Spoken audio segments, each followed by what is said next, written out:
Rasulullah SAW menyatakan dalam sebuah hadis, man qara'a kulla yaumi mi'atai marrah qul huwallahu ahad muhiya anhu dhunubu 50 sana illa ayyakuna alaihi daun illa ayyakuna alaihi dainun, rawahu Tirmidzi. Ujar Nabi kita, siapa yang membaca tiap-tiap hari 200 kali, dihapus daripadanya dosa 50 tahun, kecuali nang kada terhapus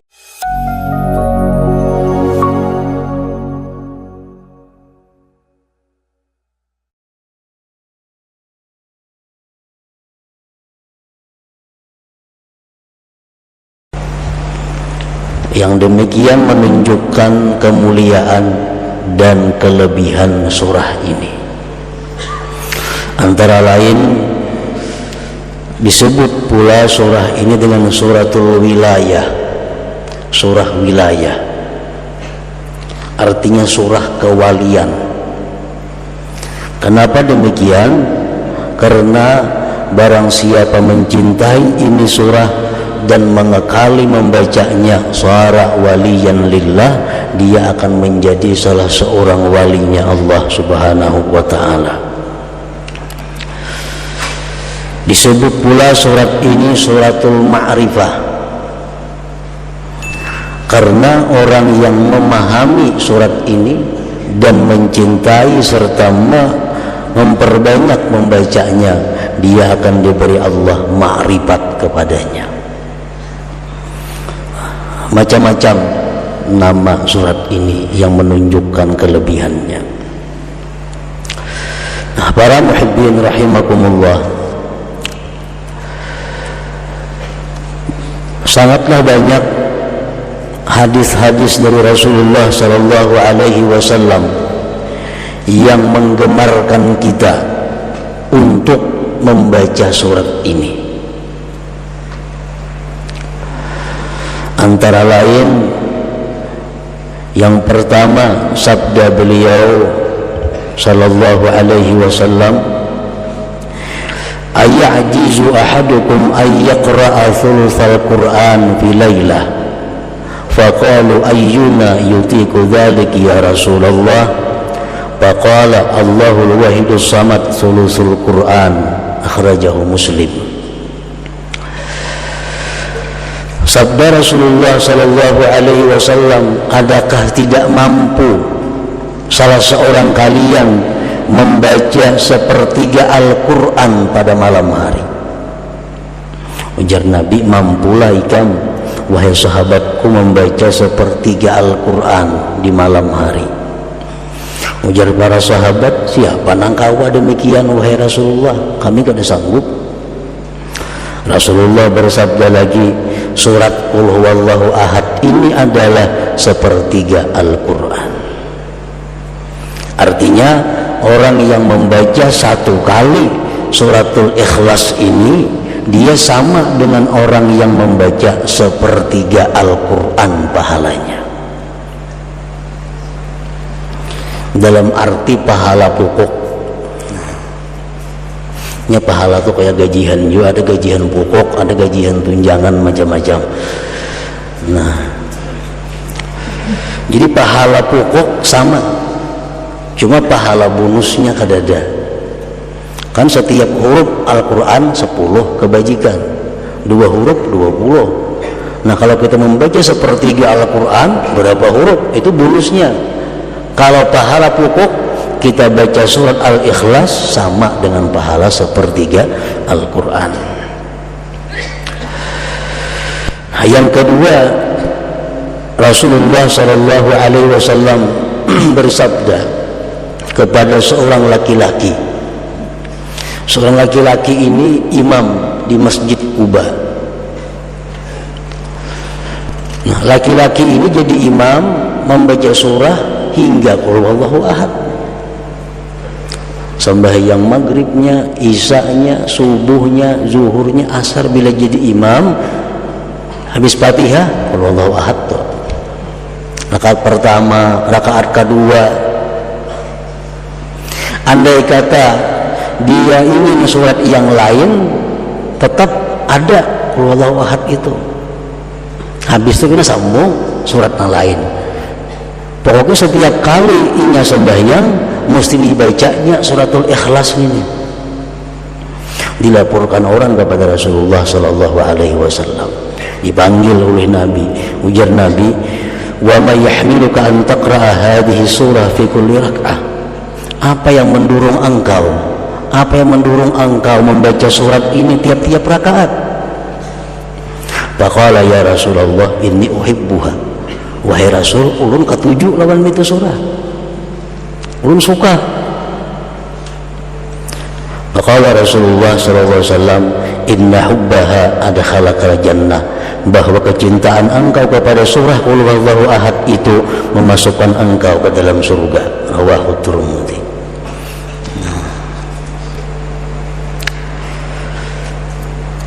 Dalam kitab tafsir Al-Qurtubi disebutkan ini satu dalil bahwa membaca Qul huwallahu ahad itu pada tiap-tiap rakaat dibolehkan, kada makruh.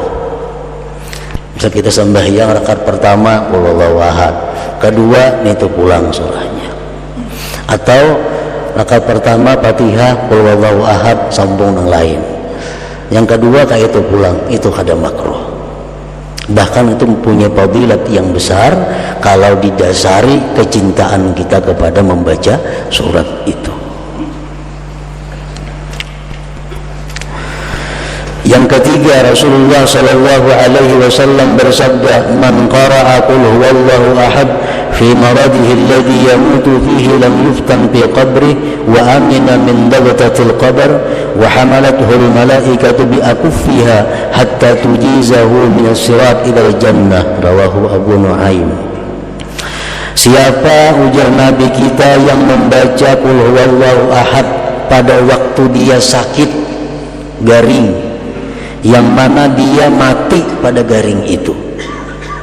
Ini garingnya, bacanya qul huwallahu ahad sekali, garing aja berbulan-bulan mati akhirnya. Nah, dia tidak akan difitnah di dalam kubur, artinya bisa menjawab munkar nakir, aman daripada himpitan kubur, aman daripada himpitan kubur, dan malaikat akan membawa dia melalui sirat sampai masuk ke dalam surga. Nah, ini keutamaan surat Ikhlas ini. Jadi bila kita garing baca qul huwallahu ahad sekali, andai kata kita kada sigar-sigar, mati akhirnya, mati dalam keberuntungan. Nah, kita ingatkan kita kah, siapakah kawan kita, keluarga kita yang sakit, suruh membaca suratul Ikhlas sekali. Nah, andai katanya sigar, nah, batal sudah. Karena menggaring baca bahasa pulang. Nah, garing nang inya mati pada garing itu. Bi maradihi alladhi yamut.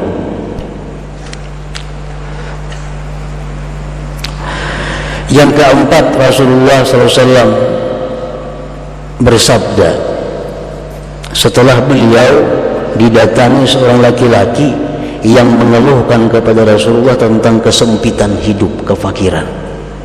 Ulun wahai Rasulullah, hidup ini fakir, rezeki sempit. Apa Rasulullah menjawab? Ujar Nabi, "Idza dakhalta baitak fasallim in kana fihi ahad wa in lam yakun fihi ahad fasallim ala nafsik wa qra qul huwallahu ahad marratan wahidah." Bila engkau masuk rumah, ujar Nabi, di rumah itu ada orang, baca assalamualaikum sekali, assalamualaikum, sambung lawan qul huwallahu ahad. Kalau di rumah itu kalau ada orangnya, kita masuk rumah kita, assalamualaikum wa ala ibadillahi sholihin, sambung qul huwallahu ahad sekali. Nah, baca itu ya Nabi lawan laki-laki tadi. Bapak ala rajul, maka si rajul dari laki-laki tadi mengamalkan petunjuk Nabi tadi. Masuk ke rumah, bila ada orangnya assalamualaikum, bacanya suratul Ikhlas. Bila kada ada orang, assalamualaikum wa ala ibadillahi sholihin, bacanya suratul Ikhlas sekali. Fa'adarrallahu alaihi rizqa hatta afada ala jirani. Allah melimpahkan rezeki kepada laki-laki tadi sampai dia bisa memberi kepada tetangga-tetangganya. Nah, jadi suratul Ikhlas mempunyai manfaat faidah baik dunia maupun akhirat.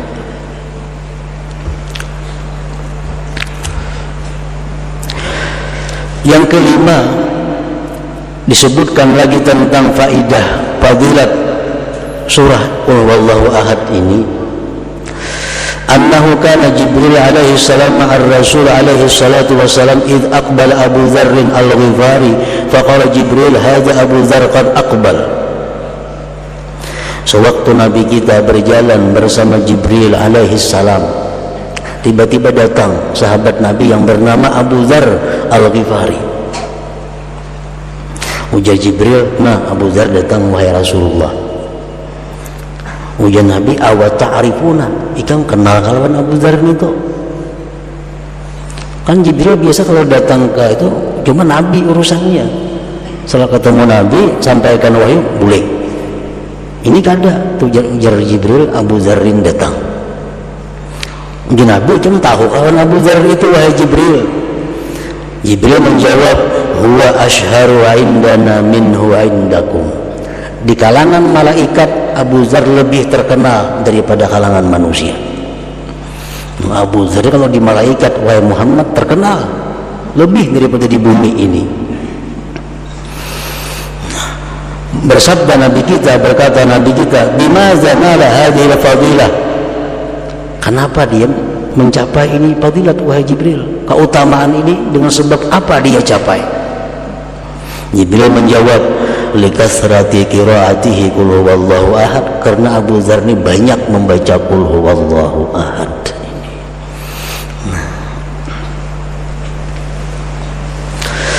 Yang keenam, fadilat daripada suratul Ikhlas.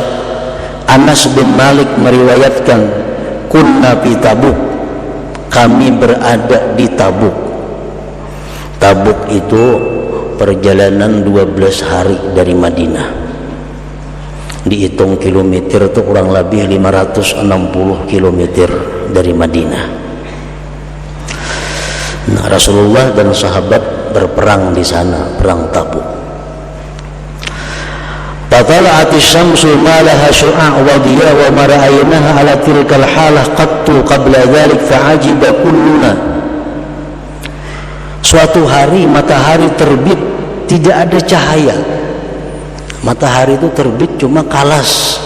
Nah, kada kayak biasanya, kada pernah macam itu terbitnya matahari. Kami pun aneh, kenapa matahari jadi demikian? Fanazala Jibril wa qala inna Allah amara an yunazzala minal malaikat 70,000 malak fayusallu ala Muawiyah bin Muawiyah al-Laythi. Jibril turun mengatakan kepada Rasulullah SAW bahwa Allah memerintahkan 70.000 malaikat turun untuk menyembahyangkan jenazah Muawiyah bin Muawiyah al-Laythi, sahabat Rasulullah yang tinggal di Madinah. Jadi Muawiyah bin Muawiyah ini wafat di Madinah, malaikat diperintahkan 70.000 untuk ikut menyembahyangkannya. Nabi kita berkata kepada Jibril, "Bima balagha ma balag?" Dengan apa dia mencapai derajat itu wahai Jibril? Jibril menjawab, "Kana yuhibbu suratal Ikhlas." Karena Muawiyah itu suka dengan surah Qul Huwallahu Ahad. Nah, jadi mencintai surah Qul Huwallahu Ahad, suka membaca surat Qul Huwallahu Ahad. Ini akan menyelamatkan kita dunia dan akhirat dan membahagiakan dunia akhirat.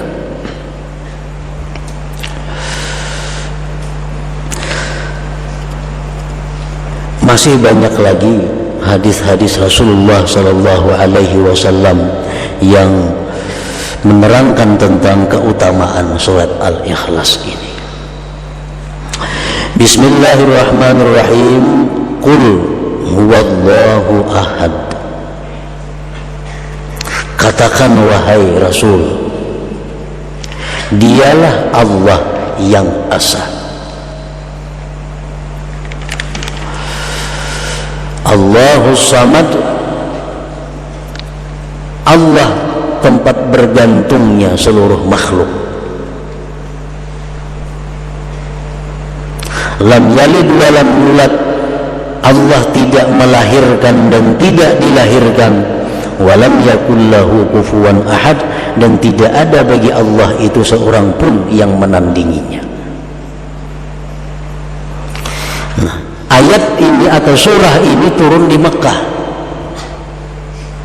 Sebagian ahli tafsir menerangkan bahwa sebab turun ayat atau surat ini adalah pertanyaan orang musyrikin. Orang-orang musyrik di Mekah menyuruh Amir bin Tufail menghadap Rasulullah sallallahu alaihi wasallam. Amir bin Tufail datang kepada Rasulullah. Ujar Amir, ya Muhammad, sababta alihatana, ikam wahai Muhammad sudah mencaci maki Tuhan kami, berhala-berhala. Wa khalaqta dina abaik, dan engkau wahai Muhammad sudah menyalahi agama nenek moyang engkau.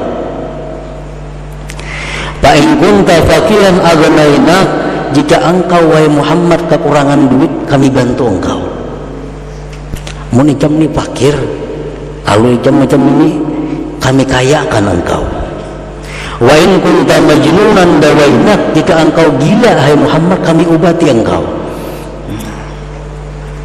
Wa in hawaita mar'atan zawwajnakaha, jika engkau mengingini perempuan kami kawinkan dia kepada engkau.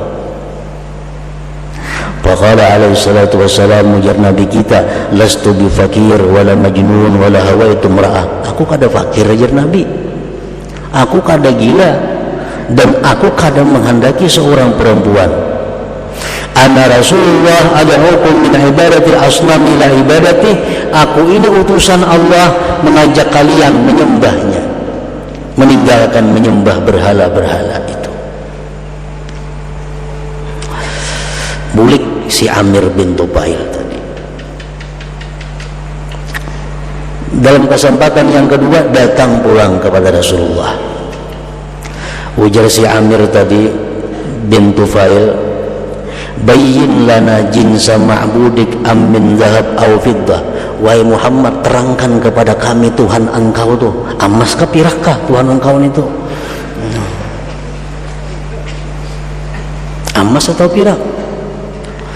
Fa anzalallahu hadhihi surah, Allah menurunkan ini surah. Katakan hai Muhammad, huwallahu ahad, Allahus samad, lam yalid wa lam yulad wa lam yakun lahu kufuwan ahad.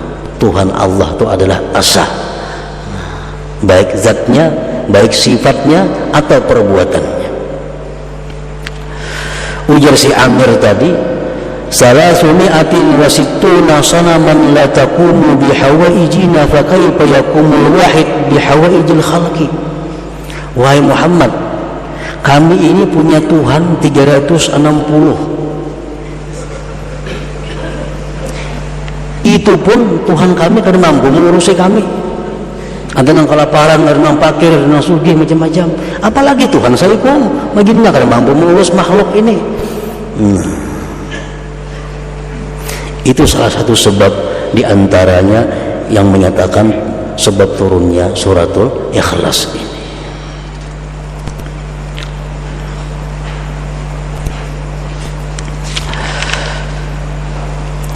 Qul, katakan wahai Rasul, huwallahu ahad, Allah itu adalah esa,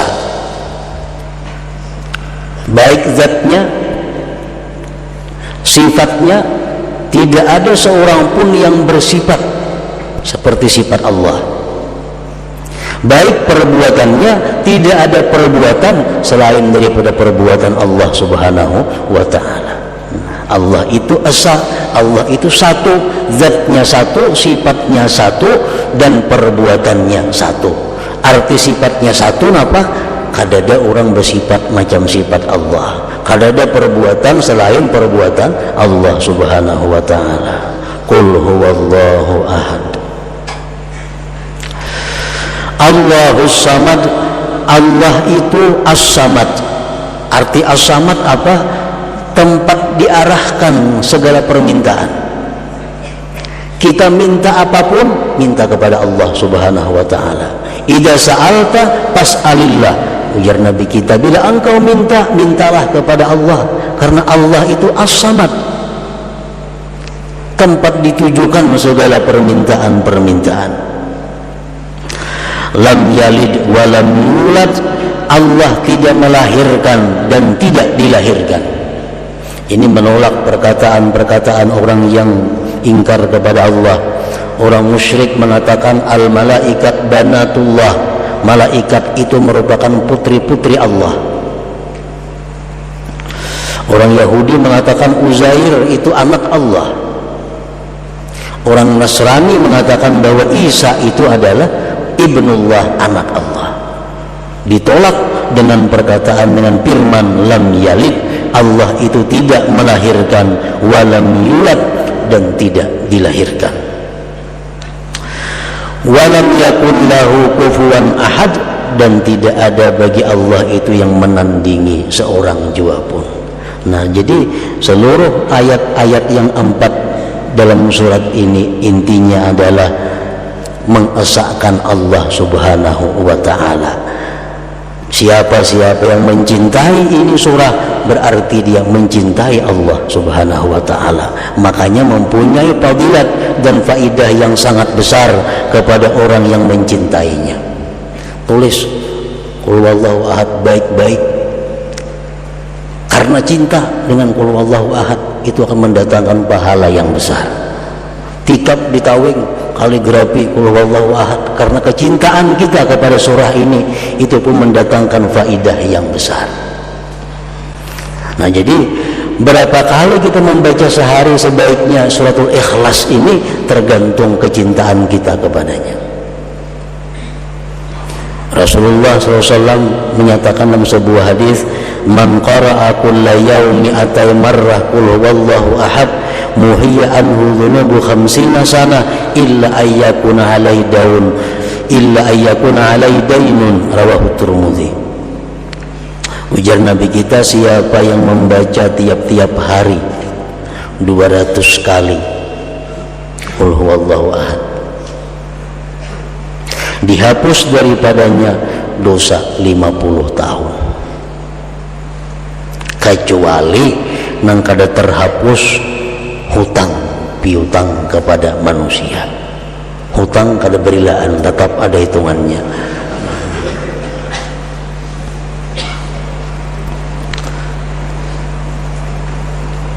Jadi kalau 200 saja sehari membaca qul huwallahu ahad, mati membawa hutang, kada mampu menutupi.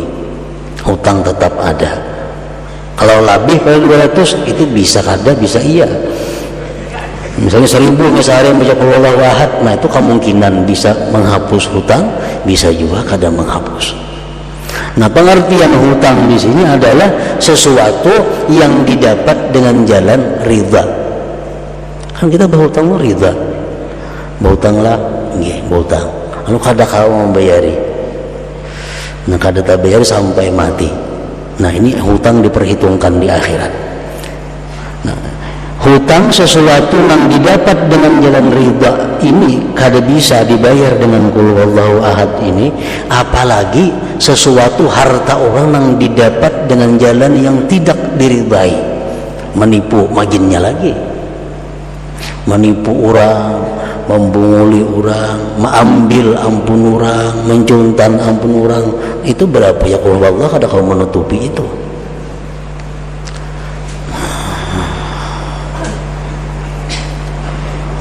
Jadi hutang-hutang yang dibawa oleh kita mati itu nanti akan diperhitungkan oleh Allah Subhanahu wa ta'ala dan akan dibayar dengan amal perbuatan kita.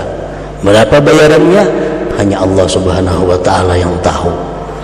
Yang jelas kalau qul huwallahu 200 sehari kada cukup membayari. Jadi sembahyang kita mungkin ditarik, puasa kita ditarik, sedekah kita ditarik, qul huwallah ditarik hanya untuk membayar hutang di dalam dunia.